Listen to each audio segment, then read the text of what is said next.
تھوڑی سی ان کی عادت بتا دوں. کہیں گئیں کچھ عورتیں، کچھ سہیلیاں ساتھ میں بیٹھی ہیں اور کوئی دوسری آئی جس سے نہیں پڑتی تو اس کو نظر انداز کر دیا. یہ گناہ ہوا. اب نظر انداز کر کے خوش کس طریقے سے ہوتی ہے؟ دیکھا میں نے اس کو کیسا جلایا نا، کیسے اس کو میں نے اگنور کیا نا. الیاذ باللہ، خدا کی نافرمانی کر کے بھلا کوئی خوش ہو سکتا ہے؟ آج عیاشیوں کے اڈوں پر جانے والے، زنا سے دامن کو آلودہ کرنے والے، لڑکیوں اور لڑکوں کے ساتھ ناجائز تعلقات استوار کرنے والے، پکچر دیکھنے والے، نماز قضا کرنے والے، بلکہ بعض 50 سے کراس کیے ہوئے وہ لوگ جن کی زندگی شاید کے کالج کے اندر عیاشی میں گزری ہو، وہ اپنے اس زمانے کو یاد کر کے کہتے ہیں وہ دور کتنا اچھا تھا کہ کوئی ٹینشن ہی نہیں تھا، روز نئی لڑکیوں کے ساتھ گھومتے تھے. الیاذ باللہ، الیاذ باللہ. ہم ایسے دور میں داخل ہو چکے ہیں جہاں اب گناہ کرنا بھی آسان اور گناہ کرنا بھی باعث فخر، اور تھوڑا سا آگے بڑھ کر کے عرض کروں تو اب گناہ بھی معاشرے کے اندر ضروری بنتا جا رہا ہے. گناہ کو ہلکا سمجھنا اور گناہ پر خوش ہونا، یہ گناہ سے زیادہ سخت ترین. تیسری چیز اور وہ یہ ہے کہ ایک بار گناہ ہو گیا، شرمندگی ہوئی، معافی مانگی، روئے دھوئے، اللہ کو منا لیا. بڑی راتوں میں تو میں کیا بتاؤں آپ کو، بعض لوگ گناہوں سے توبہ بھی دل سے نہیں کرتے، بولے ابھی توبہ کریں گے پھر کرنا پڑا تو یہ حال ہے. یہ حال ہو چکا ہے. تو ایک تو گناہ کرنا اور گناہ پر شرمندگی کی بجائے اس گناہ پر اصرار کرنا، لگاتار پھر وہی گناہ پر گناہ کرتے رہنا، یہ گناہ سے بھی زیادہ سخت ترین ہے. میں اکثر گناہوں کو چھوڑنے کے حوالے سے جب گفتگو کرتا ہوں تو اس صحابی کا واقعہ میں ضرور پیش کرتا ہوں. ایک صحابی حضور صلی اللہ علیہ وسلم کی بارگاہ میں حاضر آئے، عرض کرنے لگے یا رسول اللہ صلی اللہ تعالی علیہ وسلم، مجھ سے گناہ سرزد ہوا ہے، کیا میں توبہ کر لوں تو اللہ مجھے معاف کر دے گا؟ سرکار نے فرمایا ہاں سچی توبہ کر لو، اللہ معاف کر دے گا. توبہ کر لی انہوں نے، اللہ سے معافی مانگ لی. پھر مان خیال آیا، پوچھتے ہیں حضور سے یا رسول اللہ صلی اللہ تعالی علیہ وسلم، کیا مجھے گناہ کرتے میرے رب نے دیکھ لیا ہے؟ دیکھ لیا. جیسے ہی یہ سوال پوچھا آقا کریم صلی اللہ علیہ وسلم نے فرمایا ہاں اس سے کوئی چیز پوچھیدہ نہیں. اتنا سننا تھا، چیخ ماری انہوں نے اور روح پرواز کر گئی. اب یہاں میں آپ کو تھوڑا سا قرآن کی آیت میں سمجھاؤں. اللہ فرماتے ہیں الم یعلم بان اللہ یرا، کیا وہ نہیں جانتے کہ اللہ دیکھ رہا ہے؟ کیا وہ نہیں جانتے کہ اللہ دیکھ رہا ہے؟ آپ ذرا سوچو، یہ حدیث تو ذہن کے اندر رہتی ہے کہ آقا کریم صلی اللہ علیہ وسلم نے ارشاد فرمایا نماز اس طرح پڑھو گویا کہ تم خدا کو دیکھ رہے ہو، اور اگر یہ تصور قائم نہ ہو سکے تو یہ تصور کرو کہ تمہارا خدا تمہیں دیکھ رہا ہے. کیا یہ اسی وقت کے لیے ہے؟ یہ تصور اس لیے دیا جا رہا ہے تاکہ ہمیشہ کے لیے ذہن میں یہ بات رہے اللہ دیکھ رہا ہے، اللہ دیکھ رہا ہے. کہاں چھپو گے؟ کہاں جا کر گناہ کرو گے؟ ہے کوئی ایسی جگہ جو اللہ سے چھپی ہوئی ہو، جہاں اللہ نہ دیکھ رہا ہو؟ اتنا آج کا انسان بے باک ہو گیا. رب دیکھ رہا ہے اور اس کی نافرمانی کھلے عام وہ کر رہا ہے. ماں دیکھتی ہو تو سگریٹ نہیں پیتے، استاد دیکھتے ہو تو شراب نہیں پیتے. آپ ذرا سوچو، ایک انسان کے دیکھنے کا اتنا خیال کہ اگر ہمارا کوئی ذمہ دار دیکھ رہا ہو، کوئی بڑا دیکھ رہا ہو جس کی نگاہوں میں عزت ہو، تو ہم جرم نہیں کرتے. اور وہ خدا جس نے ہمیں زندگی عطا فرمائی وہ دیکھ رہا ہے اور ہم اس کے سامنے گناہ کرتے ہیں. بلکہ قرآن کہتا ہے بل یرید الانسان لیفجر امامہ، اپنے رب کے سامنے وہ گناہ کرتا ہے. بتاؤ اس میں باقی کے بارے میں کہ اس کا انجام کیا ہوگا۔ اے رسول اعظم صلی اللہ تعالی علیہ وسلم کے پیارے دیوانوں، یہ گناہ سے بھی سخت ترین چیز ہے۔ ایک تو گناہ کرنا، دوسرا یہ کہ گناہ کو ہلکا سمجھنا، اور تیسرا یہ کہ گناہ کر کے خوش ہونا، اور چوتھا یہ کہ گناہ پر اصرار کرنا۔ اب میں آپ کو بتاؤں آدمی گناہ کن وجوہات کی بنیاد پر کرتا ہے۔ پہلی وجہ، وہ گناہ کرنے سے پہلے رائٹ لیفٹ سب جگہ دیکھتا ہے، کہیں کیمرہ تو نہیں ہے، کہیں کوئی دیکھ تو نہیں رہا، تب جا کر کے وہ گناہ کرتا ہے۔ آج جو گھر گھر میں آگ لگی ہوئی ہے، میاں بیوی میں انبن، اور سب کے موبائل کے پاسورڈ کو سب لاک کر کے رکھتے ہیں، کیا وجہ ہے اس کی؟ الا ماشاءاللہ، وجہ یہ ہے میرا راز اس کے سامنے نہ کھل جائے۔ میں بڑی معذرت کے ساتھ عرض کرتا ہوں، پھیلے ہوئے معاشرے کی برائی سے پردہ اٹھاتے ہوئے میں عرض کر رہا ہوں۔ آج کنواروں کی بات نہیں کرتا کہ نوجوان لڑکے اور لڑکیاں بدکاریاں کر رہی ہیں، عیاشی کر رہے ہیں، اب تو شادی شدہ کا حال بھی اللہ رحم و کرم فرمائے۔ جہاں بیوی دو بچے کی ماں بن گئی، نظر پھر گئی کہیں اور چلے گئے، اور یہی بہت ساری عورتوں کا حال ہے کہ شوہر سے ان قسم کی وفاداری نظر نہیں آتی، شوہر کی عدم موجودگی کے اندر نہ جانے کس کس طریقے سے وہ کیا کیا کرتی نظر، بھول جاتے ہیں کہ مالک دیکھ رہا ہے اور اس کی پکڑ بہت سخت ہے۔ تو انسان گناہ کرنے سے پہلے یہ سوچتا ہے کوئی دیکھ تو نہیں رہا، برابر غور سے سب چیزوں کو کیر کرتا ہے۔ جب پورا سیکیور، خود کو پورا بالکل محفوظ سمجھتا ہے، تب گناہ کرتا ہے۔ اب سنیے قرآن کیا کہنا ہے، ان ربک لبالمرصاد، بے شک تمہارا رب ہاتھ لگائے ہوئے ہے، دیکھ رہا ہے تمہارا۔ یہ مرصاد کا لفظ آپ کو معلوم ہے اس کے معنی کیا ہوتے ہیں؟ اس کے مفہوم کو میں تھوڑا سا سمجھاؤں، کس طرح وہ دیکھتا ہے، کس طرح وہ دیکھتا ہے، تھوڑی سی توجہ چاہوں گا۔ آپ کو معلوم ہے شکاری جو ہوتا ہے نا، وہ شکار سے پہلے بالکل نشانہ لگاتے ہیں، برابر ایک دم تاک لگا کر بیٹھتا ہے، کہیں بھی چک نہ ہو جائے، اس طرح سے پوری توجہ کے ساتھ اپنے شکار کو دیکھتا ہے، تب جا کر کے وہ شکار کرتا ہے۔ تو جس طرح سے ٹک ٹکی اور پوری توجہ کے ساتھ شکار کو دیکھتا ہے، میرا مولا اسی طریقے سے اپنے بندے کو بھی دیکھتا ہے۔ کہاں چھپیں گے ہم؟ کہاں چھپ کر گناہ کریں گے؟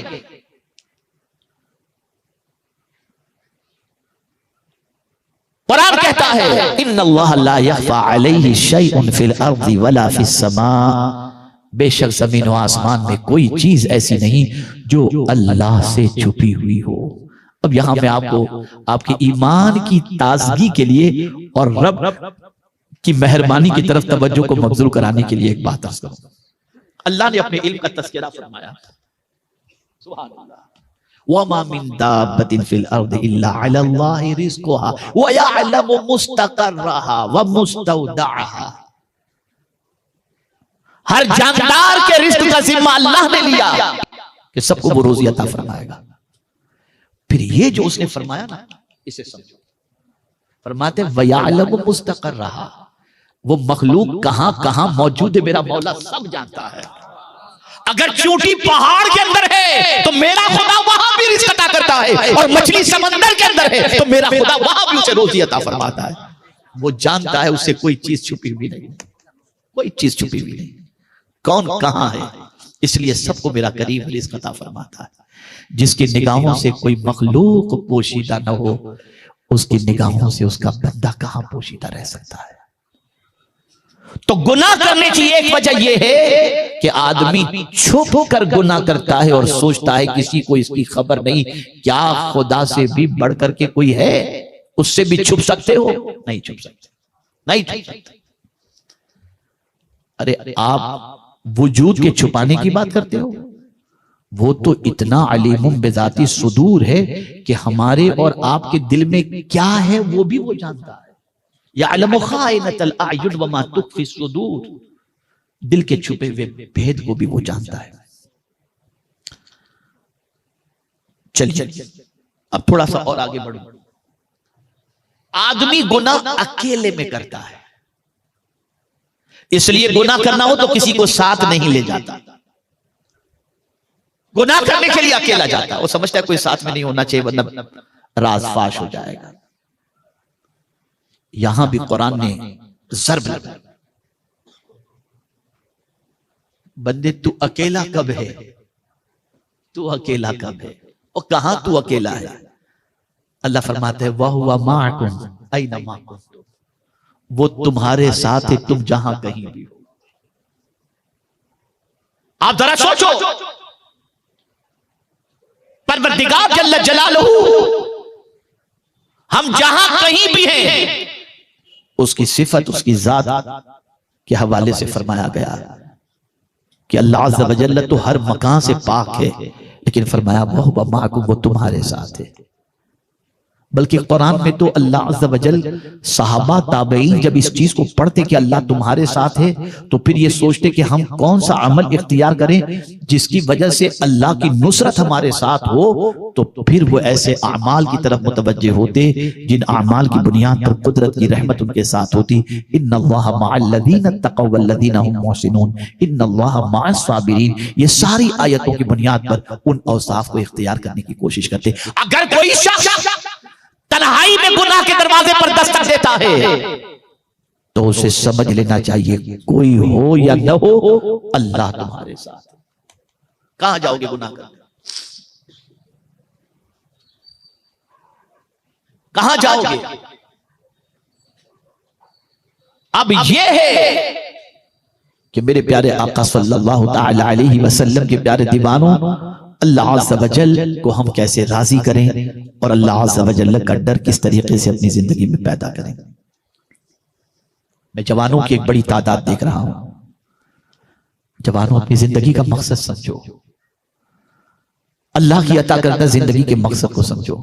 میرے آقا صلی اللہ علیہ وسلم کو جوانوں سے بڑی محبت تھی۔ پیغمبر رحمت صلی اللہ علیہ وسلم فرماتے ہیں جوانوں کی قدر کرو اس لیے کہ ان کا دل اللہ نے بڑا نرم بنایا ہے۔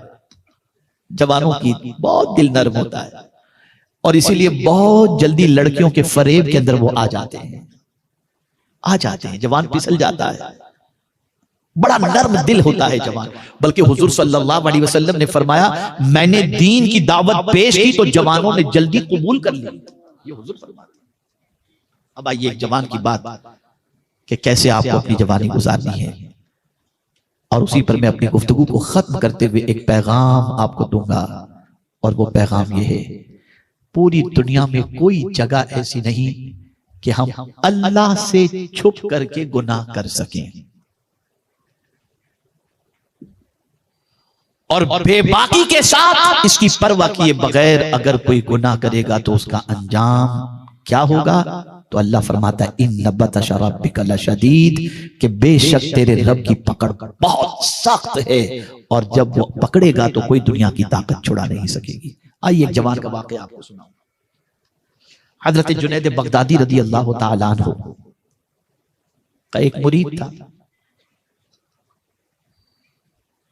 اس کے دل میں خیال پیدا ہوا کہ میں اپنے رب کی یاد میں اپنی زندگی کو گزارا کروں۔ لگ گیا وہ یاد الہی میں، وہ بن گیا طالب مولا۔ کیا بنا؟ بولیے ذرا، کب سے تو میں بول رہا ہوں، تھوڑا آپ بھی بول لیجئے۔ کیا بنا وہ؟ طالب مولا، اپنے رب کا طالب، بس میرا مولا مجھے مل جائے، بس اپنے مولا کا طلبگار بن گیا۔ لگا وہ عبادت و ریاضت میں، گناہ سے بچتے بچتے بچتے زندگی گزار کر اللہ کی یاد میں گزارنے لگا اپنی زندگی، اور اتنی اللہ کی یاد کے اندر وہ محو ہو گیا کہ ایک دن ایک مسجد کے اندر جا کر کے وہ بیٹھا، اور بیٹھ کر کے اپنا سر جو ہے وہ دونوں گھٹنوں کے درمیان رکھ کر یاد الہی میں مصروف تھا۔ حضرت جنید بغدادی رضی اللہ تعالیٰ عنہ اپنی سواری کو لے کر کے نکلے، جانا اس طرف تھا تو سواری کو یوں موڑ رہے ہیں، سواری یوں جا رہی ہے، تو اللہ والے تو سمجھ جاتے ہیں کہ اس میں کوئی نہ کوئی حکمت ہوگی۔ بہت کوشش کی کہ مجھے جانا اس طرف ہے، سواری یوں کیوں ہو رہی ہے؟ پھر بیٹھ گئے سواری پر، چھوڑ دیا سواری کو اس کے حال پر کہ دیکھوں کہاں لے جاتی ہے سواری۔ سواری لے گئی سیدھی مسجد کی طرف، اور وہاں جا کے یہ سواری رکی، اور رکی تو حضرت جنید بغدادی سواری سے نیچے اترے، سوچا یہ کچھ مجھے نشاندہی کر رہی ہے، چلو مسجد میں جا کر دیکھوں کیا ہے۔ دیکھا تو وہ نوجوان گھٹنوں کے درمیان سر رکھ کر ذکر الہی میں مصروف ہے۔ آواز دینے کی بجائے اس کے کاندھے پر آپ نے ہاتھ رکھا، اس نے نظر اونچی کر کے دیکھی، حضور کیسے ہیں آپ؟ خیریت سے؟ کہا حضرت جنید بغدادی رضی اللہ تعالیٰ عنہ نے فرمایا کیا کر رہے ہو؟ کہا بس یاد الہی میں لگا ہوا ہوں۔ آپ نے تعریف کی، بہت کچھ اسے دعائیں دی، اور پھر آخر میں فرمایا بیٹے کچھ بھی کام ہو نا تو کبھی بھی تم میرے پاس آ سکتے ہو۔ اب جواب سنو، کچھ بھی کام ہو میرے پاس تم آ سکتے ہو۔ اس نے کہا حضور مجھے یہ بتائیے آپ اپنی سواری کو لے کر کہاں جانا چاہتے تھے؟ کہا اس طرف۔ کہا یہاں تک سواری کو کس نے پہنچائی؟ کہا خدا نے۔ کہا جو خدا آپ کو مجھ تک پہنچا دیا سواری کے ساتھ، اب مجھے کسی اور کے پاس جانے کی حاجت ہی کیا ہے؟ حاجت ہی کیا؟ یہ جوان تھے، جوان، یہ جوان تھے۔ اور آج کے جوان کو ذرا دیکھ لیجئے، اتنا من چلا نظر آتا ہے کہ اللہ اے چوپڑا کے سنی اجتماع میں آنے والوں، سوچ بدلو، سوچ بدلو، فکر بدلو، نظریات بدلو۔ اگر کوئی یہ تصور کرتا ہے کہ اربوں روپے کے بعد مجھے سکون ملے گا، تو میں اس کو پورے چیلنج کے ساتھ کہتا ہوں چٹائی پر بیٹھ کر تو اللہ کا بن گیا، اللہ کے رسول کا بن گیا، جہاں رہے گا سکون تیرے دروازے پر دستک دیتا بنے گا۔ اس کے بن جاؤ، اس کے رسول صلی اللہ علیہ وسلم کے بن جاؤ۔ گناہ کا بدلہ جب وہ دینے پر آئے تو ہم میں کا کوئی ایسا نہیں کہ اس کے عذاب کو برداشت کرنے کی طاقت رکھتا ہو۔ آج اگر ہمارے گناہوں پر پکڑ نہیں ہوتی، وجہ سب سے بڑی یہ ہے وَمَا كَانَ اللَّهُ لِيُعَذِّبَهُمْ وَأَنْتَ فِيهِمْ۔ یہ صدقہ ہے مدینے کے تاجدار ارواحنا فداء صلی اللہ علیہ وسلم کا، کہ جن کے صدقے میں ہزار ہمارے گناہ ہونے کے باوجود اللہ عز و جل نے اپنے عذاب سے ہمیں اجتماعی عذاب سے بچا کے رکھا ہے۔ اب کرنا کیا ہے؟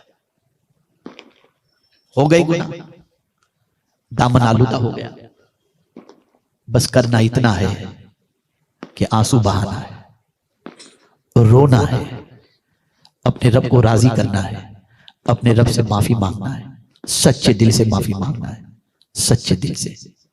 یاد رکھیں، میں نے ابھی پرسوں ایک تقریر میں یہ واقعہ عرض کیا تھا، پھر واپس عرض کر دیتا ہوں، کیا فرق پڑتا ہے اگر آپ نئے لوگ ہیں سن لیں تو کیا فرق پڑتا ہے۔ ایک خطیب کہیں سے خطابت کر کے گھر پہنچے، 4 رکعت فرض عشاء کی ادا کی، 2 سنت ادا کی، بچہ رونے لگا، بلکہ بچہ رو ہی رہا تھا کافی دیر سے۔ انہوں نے سوچا پہلے میں نماز ادا کر لوں، تو جب انہوں نے نماز 6 رکعت پڑھ لی تو ان سے برداشت نہیں ہوا بچے کا رونا۔ اپنی بیوی سے کہتے ہیں کہ بچہ بلک بلک کے رو رہا ہے۔ بیوی نے کہا میں بھی سوچ رہی ہوں کہ بچے کو لے کر اپنے ہاسپٹل چلے جائیں، بچے کو دکھا بالکل دکھا دینا چاہیے۔ لے کر بچے کو پہنچے ہاسپٹل، ڈاکٹر نے چیک کیا، کہا گلے میں تکلیف ہے اور اس کی وجہ سے اسے کان میں درد ہو رہا ہے۔ خطیب صاحب نے فرمایا کہ ڈاکٹر صاحب ٹریٹمنٹ کیجئے، بچے کی تکلیف مجھ سے نہیں دیکھی جاتی۔ ڈاکٹر صاحب نے ٹریٹمنٹ کیا، ڈراپ وغیرہ ڈالے، کچھ دوائی وغیرہ دی، اور ڈاکٹر صاحب نے خطیب صاحب سے کہا کہ گھبرائیے نہیں، اب بچے کو آرام ہو جائے گا۔ کہا نہیں میں تو اس وقت تک بیٹھوں گا جب تک مجھے اطمینان نہ ہو جائے کہ میرے بچے کو راحت ہو گئی ہے۔ وہ بیٹھے رہے، 1-1.5 گھنٹے کے بعد انہیں اطمینان ہو گیا کہ بچے کو آرام ہو گیا ہے۔ اپنی بیوی کے ساتھ گھر پہنچے، وتر باقی تھی، بیوی کی عشاء کی نماز باقی تھی۔ پہلے تو خطیب بھی ایسے ہوتے تھے نا۔ خیر، اب ہوا کیا، بچہ سو گیا تھا، بچے کو بستر پر رکھا، اور خطیب صاحب آگے نماز کے لیے کھڑے ہو گئے اپنی وتر اور نفل وغیرہ پڑھنے کے لیے، اور بیوی پیچھے جو ہے اپنی عشاء پڑھنے کے لیے کھڑی ہو گئی۔ ابھی خطیب صاحب نے وتر کی 2 رکعت مکمل کی ہوگی، بیوی پیچھے فرض پڑھ رہی تھی، اور اتنے میں بچے کے رونے کی آواز پھر شروع ہو گئی۔ اب بچہ چلا چلا کے رو رہا ہے، چلا چلا کے رو رہا ہے۔ خطیب صاحب نے سوچا کہ یار میں نماز توڑ کر کے بچے کی طرف جاؤں، اللہ کے حوالے کرتا ہوں، پہلے میری نماز مکمل کر لوں۔ انہوں نے نماز مکمل کر کے جب دیکھا تو ان کی بیوی بچے کو گود میں لے کر کے چپ کرا رہی ہے۔ بیوی سے پوچھا تو نے نماز مکمل کی تھی؟ کہا نہیں، مجھ سے برداشت نہیں ہوا بچے کا رونا، میں نے نماز توڑ دی، میں سوچی بعد میں پڑھ لوں گی۔ خطیب صاحب کی آنکھوں میں آنسو آ گئے اور برجستہ کہتے ہیں ایک ماں جب اپنے بچے کی تکلیف کو نہیں دیکھ سکتی تو وہ خدا اپنے بندے کی تکلیف کو کیسے گوارا کرے گا؟ بچہ رویا، ماں بے چین ہو گئی۔ اگر تم چاہتے ہو کہ قدرت بھی تمہارے گناہوں کو معاف کر دے اور مہربان ہو جائے، آنسو بہاؤ، رو اپنے گناہوں پر، اس کی کرم کی بارشیں ہوں گی، زندگی کے گناہوں کو وہ معاف فرما دے گا۔ کرنا یہ ہے کہ رو، آنسو بہاؤ، آئندہ گناہ نہ کرنے کا ارادہ کرو، گناہ سے بچنے کا ارادہ کرو۔ بہت سارے ہمارے معاشرے میں ایسے بھی لوگ ہیں جو گناہ سے جب آدمی رکتا ہے تو اسے تانا دیتے ہیں، اور معاذ اللہ ایسے جملے استعمال کرتے ہیں کہ کہتے ہیں معاذ اللہ 100 چوہے کھا کے بلی حج کو چلی، یہ کہتے ہیں۔ خدا را ایسا نہ کہو، خدا را ایسا نہ کہو۔ اور اگر تم سیدھے راستے پر آتے ہو، اگر کوئی شرابی ہے شراب سے توبہ کر لے، کوئی جواڑی ہے جوا سے توبہ کر لے، کوئی ڈرگس لیتا ہے ڈرگس سے توبہ کر لے، کوئی زنا کرتا ہے زنا سے توبہ کر لے۔